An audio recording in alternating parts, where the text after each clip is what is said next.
Many top Russian athletes faced minimal drug testing in 2023 ahead of Paris Olympics. Here's a summary of the article. 2 of Russia's top swimmers have been drug tested by their country's anti-doping agency only twice apiece in 2023.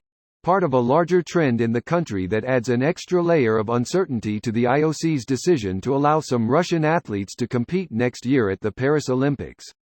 A pair of Russian silver medalists in fencing, Pavel Sukhov and Nikita Glaskov, have received only 1 test each in 2023. Some of America's top athletes, such as Noah Lyles, Sha'Carri Richardson, Ryan Murphy and Katie Ledecky, have been tested double or triple the number of times as their potential Russian competitors. The rigor of Russia's testing during a period in which its anti-doping agency has been deemed non-compliant with World Anti-Doping Agency rules has been a troubling issue in the near decade since Russia's state-sponsored scheme to dope athletes for the Sochi Olympics in 2014 was revealed. Among the statistics shared by the IOC last week was that the International Testing Agency, which tests athletes from various countries in several sports, conducted well over 400 out-of-competition tests on Russians in 2023, a number that would augment the 10,500 conducted by the country's own agency. USADA recently concluded that tests done by international bodies only covered about 11% of U.S. athletes on its Olympic team, while the other 89% were subject only to testing done by the agency itself. U.S. Olympic and Paralympic Committee Chairman Gene Sykes, who signed off on the IOC memorandum, said once Russian athletes eligible for the Olympics are identified, then there needs to be a lot of work done to make the entire system confident that the athletes are fully compliant. This post received a score of 5,200, with an upvote ratio of 95%. Here are the top comments in response to this article.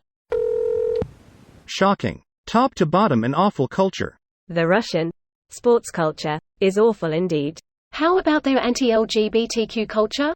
How about their culture of deceit and lying? How about their culture of toxic masculinity? How about their culture of tolerating fascism and authoritarianism? Oh, let me guess, you like their food and music? What culture? Indeed. Their music and food are trash anyway. Tchaikovsky, Prokofiev and Shostakovich are going to rise from the grave and strangle you in your living room while you're listening to mumble rap. Mumble Rachmaninoff. I can't believe Russian athletes are being allowed to compete at all.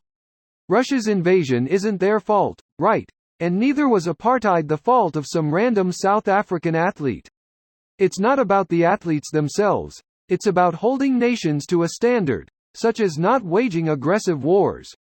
Whatever leverage is used against an entire country is inevitably going to affect the innocent.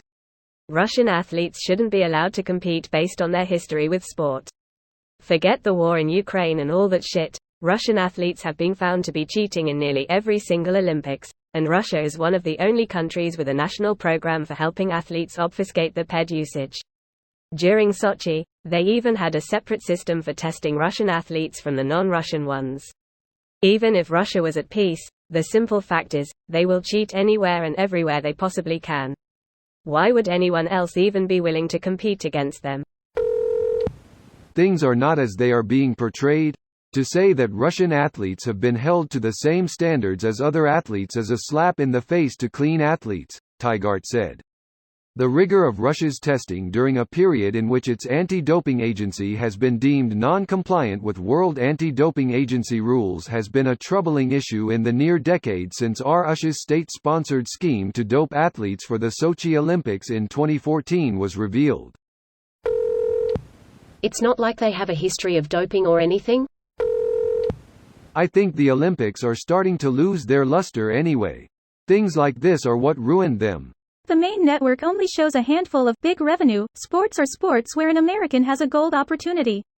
Then even during the events they get a bunch of seven-figure jack-off personalities to sit around and talk bullshit for half the broadcast.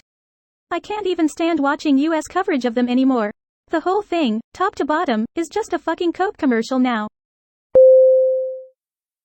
This video was automatically created by Reddit to speech.